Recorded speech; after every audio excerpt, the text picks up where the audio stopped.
Meu nome é Maciel Lemos, sou engenheiro agrônomo, sou técnico agrícola, sou mestre em ciências ambientais, sou aí do canal Office Agro, né? Maciel Lemos. A gente está na internet aí divulgando e fazendo com que a informação relacionada a café possa ser de uma forma mais simples e tranquila para todo mundo. Através desse canal Office Agro, nós já ajudamos centenas de milhares de pessoas por todo o Brasil, cafeicultores, a mudar a realidade deles. A minha especialidade aqui com vocês, principalmente, é alta produtividade, alto desenvolvimento, alta produtividade dos cafés. Isso é o que eu vivo, isso é o meu dia a dia. E uma forma de poder contribuir com cada um de vocês que estão desse lado aí, precisando de alguma informação, de alguma coisa para crescer, para evoluir, talvez uma coisinha muito pequena que possa estar te travando. E eu tento, através daqui, tentar ajudar vocês, tá bom? Eu trabalho com 5 pilares fundamentais que eu acho muito importante que você conheça esses pilares, e de repente esses mesmos pilares podem estar e podem sustentar aí a sua produção, a sua produtividade, levar você ao topo da alta produtividade. Dentre esses 5, vou começar com o primeiro, um dos primeiros, que é a base. O que é a base, pessoal? É o solo. O solo é sua base, a sua estruturação, o que vai te segurar, o que vai te sustentar, é o que vai fazer com que a sua propriedade se torne produtiva. O que há de mais importante na sua propriedade, seu bem de maior valor, é o solo. Tá? O que há de melhor, de bem que você tem na sua propriedade é o seu solo. Eu sou cristão e por isso eu te digo, né? O que é a base para você? É a questão familiar. Então cuide bem de sua família, cuide bem do seu solo, que ele irá te responder. Dê aquilo que ele precisa, na quantidade que ele precisa, reestruture a sua família. Que família é essa? Olha só, estou falando do solo, isso mesmo. Eles têm que entender que ele faz parte dessa conjuntura para poder te responder. Por isso, entre esses 5 grandes pilares que eu trabalho, o solo, acima de tudo, tá? Acima de tudo, ele é a base para você poder fazer uma boa sustentação. Então, verifique a sua análise de solo, verifique a quantidade de percentuais que tem de nutrientes, verifique a questão granulométrica para você ver quantidade de areia, silt, argila, é a base para você, tá bom? Entenda mais sobre a matéria orgânica que você tem, entenda mais sobre a CTC que esse seu solo tem, entenda mais o que você pode fazer para agregar esse solo. Que assim como a nossa família, quanto mais você dá para sua família, mais amor, mais carinho, ele mais te responde. Olha só, presta atenção muito nisso, começa a entender. Bom, desse segundo pilar que eu acho muito importante, pessoal, é a adubação.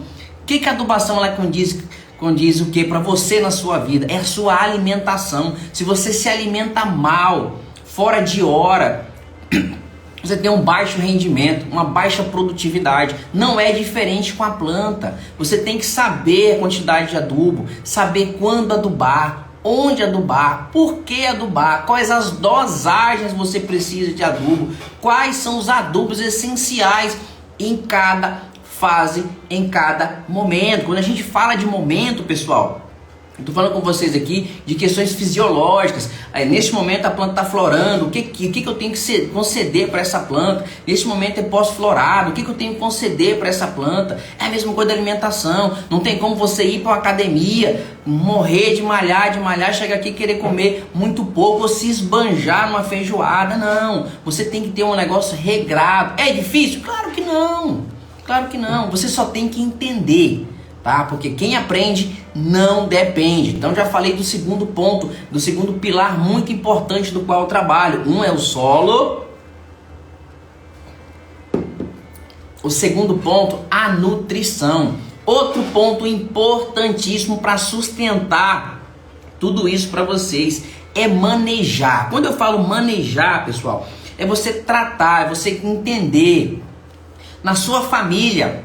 De repente você é um filho, de repente você é uma mãe, tá? De repente você é um pai, de repente você é um irmão. A sua família são pessoas diferentes. Você tem que entender essas pessoas para conseguir fazer o quê? A melhor harmonia possível.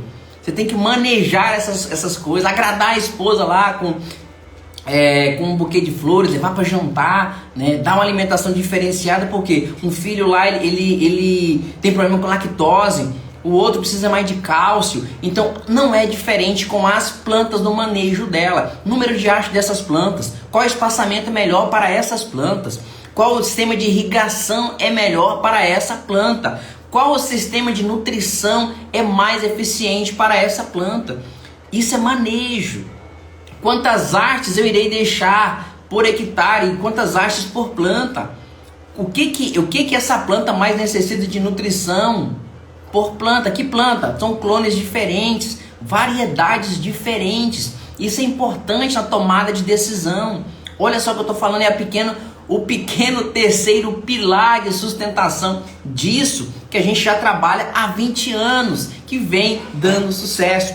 Solo, adubação, manejo. Quer saber mais um muito importante? Monitoramento. Não adianta, aquilo que pode ser medido pode ser melhorado. Se você não medir, não monitorar, não acompanhar, como é que você vai saber se o seu GPS que você ligou está te colocando no caminho certo?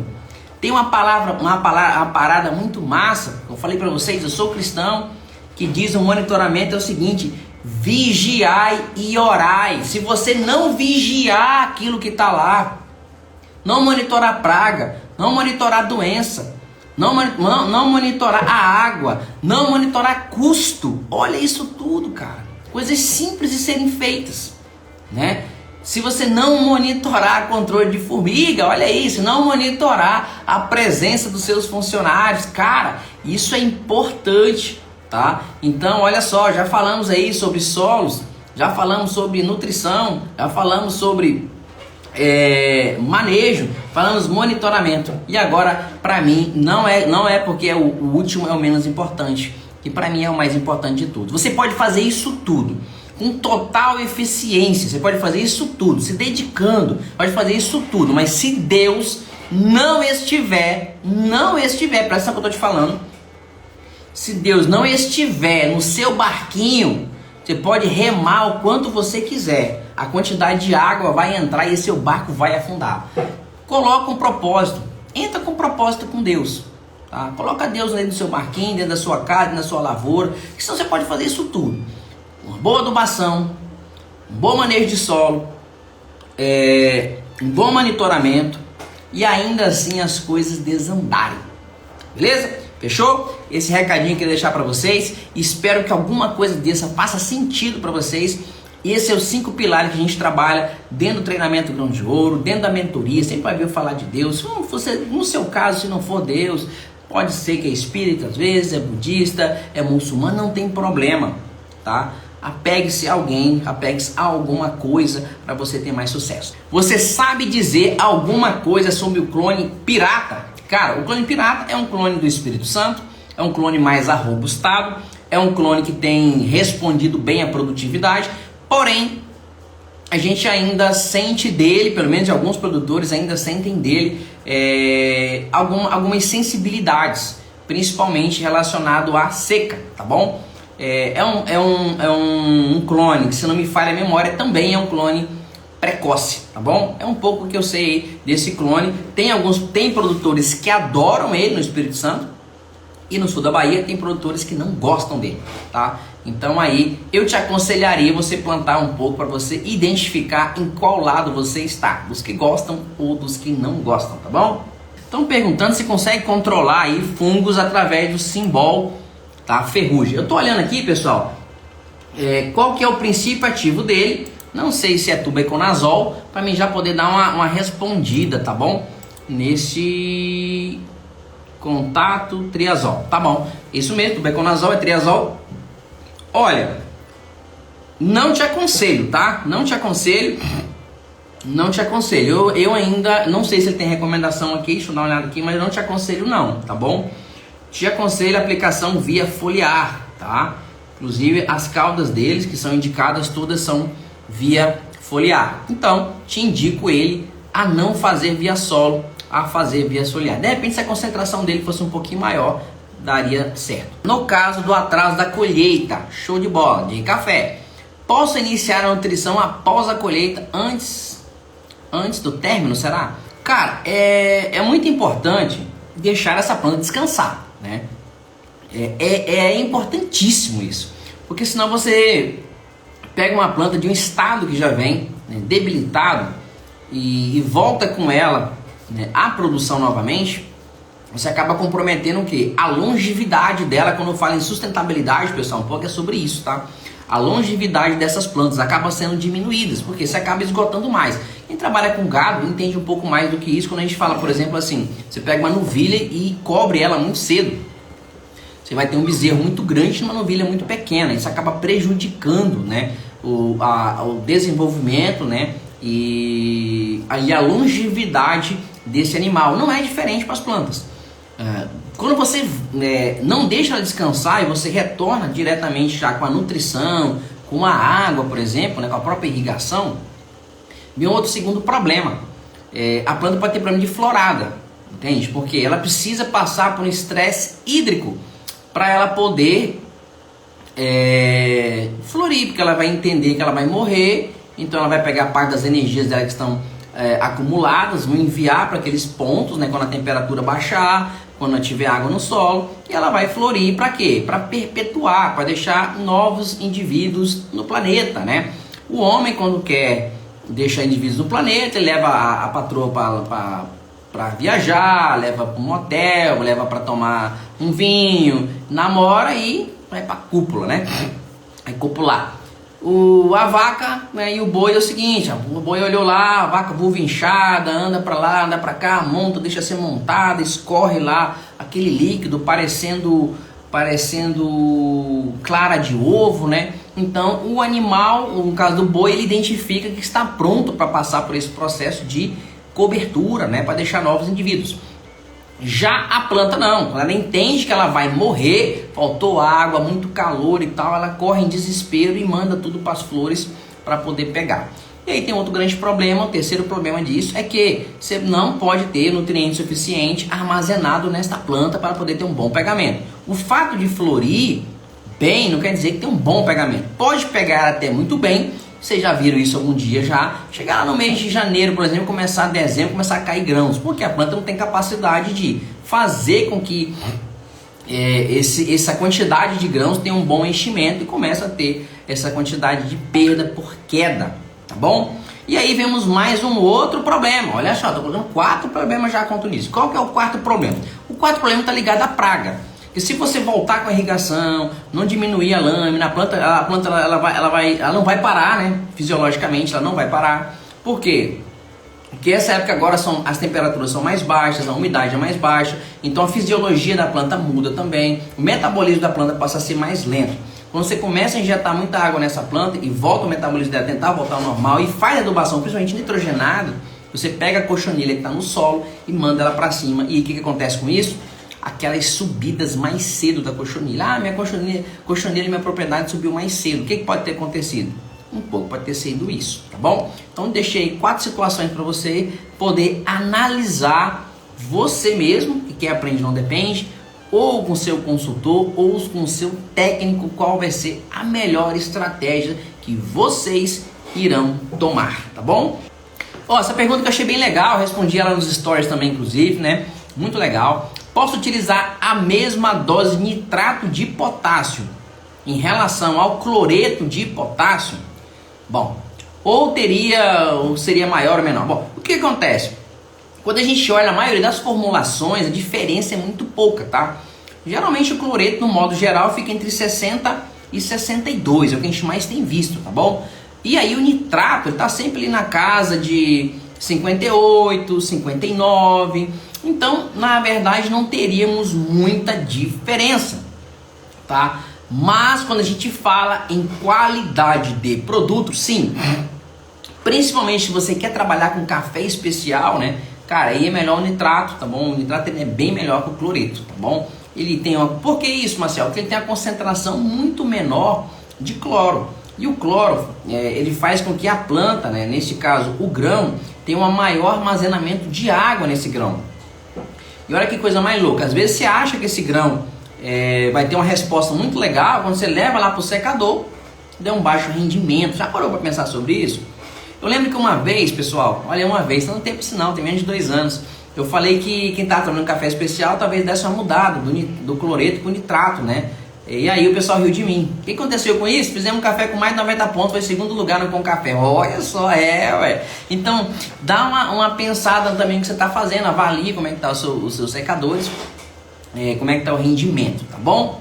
Quando o café tem 5 meses de plantado, pode tirar umas varetas de baixo? Cara, vareta de tirar, você só vai tirar se for ramo, né, ladrão. Se não for nenhum broto ladrão, não tem necessidade de tirar, tá bom? Não tem necessidade não, seu café está muito novo para fazer isso, não tem necessidade nenhuma não.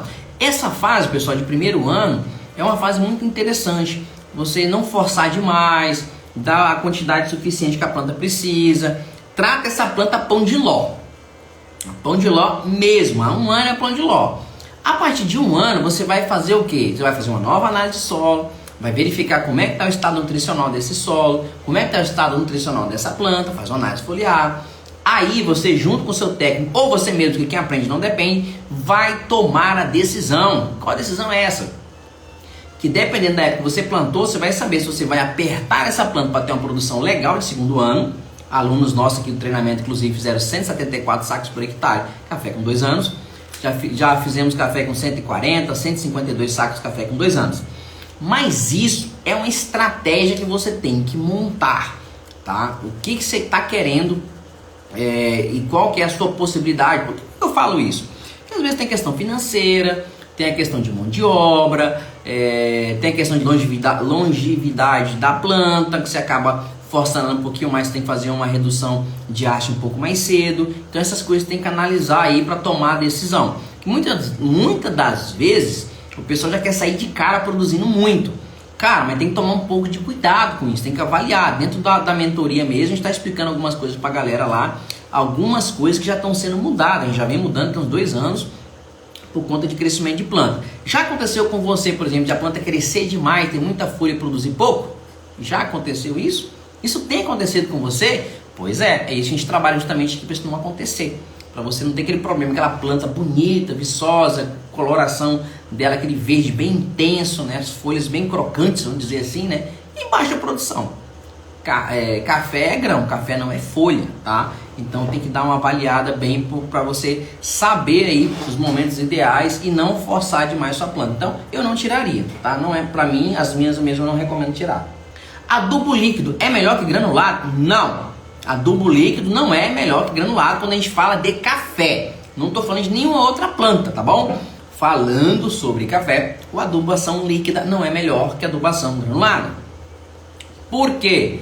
Porque a planta, na hora que você está entregando um produto totalmente solúvel, que de repente a planta não irá absorver. Tá? Boa parte desse produto ele pode ser muito mais perdido do que absorvido pela planta. Não estou falando que o produto é ruim. O grande problema não é o produto. O grande problema é o manejo deste produto. O grande problema é você saber fazer a aplicação correta deste produto. Você confia na sua irrigação? 100% nela? Já parou para pensar sobre isso? Já parou para pensar que a irrigação, quando ela está muito boa, considerada boa, você pode ter uma perda de 10%? Olha só. Então você já sai perdendo 10%. Se a sua irrigação estiver boa, se você for fazer adubação líquida. Mas essa adubação líquida sua que você está falando, o que é? Você compra aqueles produtos líquidos lá, 20,0520, 19,0419, o NPK da vida, tudo junto ali? Imagina. Imagina só se você fosse fazer uma aplicação aí de 200 kg de N por hectare. Essa adubação líquida geralmente tem na casa de 20%. Você já fez as contas de quanto galão você teria que gastar? Entendeu? Já pensou nisso? Não? Então pense. Se a sua adubação líquida for de matéria orgânica, olha só que coisa legal. Já pensou que boa parte desse material não vai ficar parado no solo? Por que não vai ficar? Primeira coisa, você tem que olhar o nível de matéria orgânica que você tem no solo. Depois da matéria orgânica, você vai olhar a argila que você tem no solo. A quantidade de argila que você tem no solo, você tem que olhar onde? A quantidade de CTC. Porque se você tiver a CTC baixa, você tem uma matéria orgânica baixa ou tem um nível de argila baixo. Se você não tiver CTC baixa, ou se tiver uma CTC baixa, você não segura adubo nenhum. Não mesmo. Então, às vezes, se usar um outro pode ser um pouco melhor. Tá bom? Legal? O que você acha de adubação de liberação lenta? Cara, eu acho ele muito legal. Só que eu acho que ele, na minha opinião, não é para todos. Quem vai usar o nível tecnológico maior, acredito que não é a melhor opção. Por que eu falo isso? Porque se você tem um sistema eficiente, né, e um nível tecnológico mais elevado, você vai utilizar um produto que vai reduzir seu nível tecnológico. Como assim, Maciel? Bom, você está usando um produto que a liberação dele é lenta. Só que, se ele vai liberar esse produto em 3 meses, o que te garante que ele vai liberar 33,33% dentro de um mês? O que te garante naquela semana que a planta mais precisa, o adubo vai estar disponível, o elemento para a planta absorver. Então, eu prefiro que você utilize o de não liberação controlada. Marcelo, então você não indica a liberação? Indico. Fazer um plantio é uma opção de trabalhar com liberação lenta, de repente da situação, né? Você vai fazer com as plantas recém-plantadas, fez adubação de fundação, a de cova, de suco ali, você vai depois. E aí outra opção é você fazer liberação lenta quando a planta está pequena, né? Porque a necessidade dele é muito pequena, a necessidade de nitrogênio, a necessidade de potássio. Então você consegue fazer essa liberação aí e a planta pode liberar. Lavoura no sul do Espírito Santo. Sul do Espírito Santo. Beleza. 500 metros de altitude. Show de bola. Espaçamento 2,5 por 80. Qual o melhor arranjo? Show de bola. 2,5 por 80. Vamos ver aqui. Bom, você já definiu, na verdade, o seu espaçamento. A altitude, show de bola. Eu estou aqui, por exemplo, a 632. Tá? Não é problema, não vai ser problema para você produzir na altitude. A grande vantagem da altitude, maturação mais lenta, você não força a maturação do grão. O grão tem menos problema de queima de grão. Esse grão tem mais possibilidade de armazenar açúcares, dá uma qualidade melhor de bebida. Mas a sua pergunta é sobre arranjo, sobre espaçamento. Cara, se você trabalhar com uma haste, você vai estar com mais ou menos 5.000 hastes por hectare. Mais ou menos isso. Eu te recomendaria aí, se for os clones, tá? Do Espírito Santo, pode trabalhar com 2. Porque eu sei que algumas no meio do caminho irão morrer. Alguma planta dessa aí não vai não terá 2 hastes, ficarão com uma. Essas que tiverem uma, deixe e fique com uma. O importante é que essas suas plantas não tenham mais do que 2 hastes por planta, porque senão você vai ter um número muito grande de hastes, né, nesse seu arranjo, e aí a sua produtividade, ao invés de aumentar, tende a diminuir. Os cafés do Espírito Santo têm respondido muito bem, tá? Na casa ali de 9.000 e alguma coisa, 9.500, por exemplo, hastes por hectare. Se você trabalhar com 2, você vai chegar a 10. Então, a gente tem, por exemplo, colegas aqui trabalhando com uma haste que já fez um determinado arranjo, que a cada 3 plantas ele deixava uma haste com 3 e a 4ª planta com 2, para ter um certo número já desenhado para aquela realidade, né, de haste por hectare. No seu caso, sim, eu diria 2, mas deixando aí até mesmo uma em algumas plantas para baixar aí de 10.000 hastes por hectare. Clone R8, R22, AS2 aqui no Espírito Santo, no município de Marilândia. O que você acha? Excelentes materiais, tops, são materiais aí acima de 25 litros por planta, 25, 27, 29, até 30 litros por planta, materiais fantásticos. Não precisa ter medo, tem resultados aí excelentes, tá? Na sua região, tá bom? Pode ficar tranquilo e plantar sem medo. Na análise o fósforo dele deu 89 miligramas por decímetro cúbico para fazer para fazer o plantio. Se ainda precisa de fósforo, cara, não precisa. Se você coletou do jeito certo, no lugar certo, mandou a sua análise para um laboratório de confiança, se o seu solo já vem com nível de fósforo alto, se esse 89 não apareceu do nada, assim, não. Já trabalha com culturas que a adubação é um pouco mais pesada, já venho há muito tempo fazendo adubação com a base de fósforo e apareceu esse valor aí, então normal. Precisa fazer adubação de fósforo? Não necessariamente. Nessa quantidade, neste momento, eu não faria, tá? Eu não faria. Plantaria ele normalmente, conduziria ele com as adubações de cobertura, levaria ele até 1 ano. Depois de com um ano, eu faria uma nova análise. Aí sim eu sei que vai ter uma exportação. Eu trabalharia aí nesse sentido para pelo menos fazer essa quantidade que vai ser exportado, que vai ser tirado pelas plantas, né, via grão, que vão ser exportados pela folha, por mais que entre no processo, né, vai decompor, vai liberar, mas vai demorar, e também na parte de crescimento radicular e algumas partes da planta. Aí sim eu faria, pelo menos para repor isso aí, tá bom? Show de bola? Excesso de ferro prejudica? O que fazer? Cara, o ferro no modo geral para a planta do café, até que não. Eu até hoje não vi nenhuma lavoura que o excesso de ferro, tá, tivesse prejudicado a lavoura, tá? Eu nunca vi ainda. Posso ver? Posso, mas eu ainda não vi. Bom, eu já vi sim deficiências de ferro prejudicar a lavoura.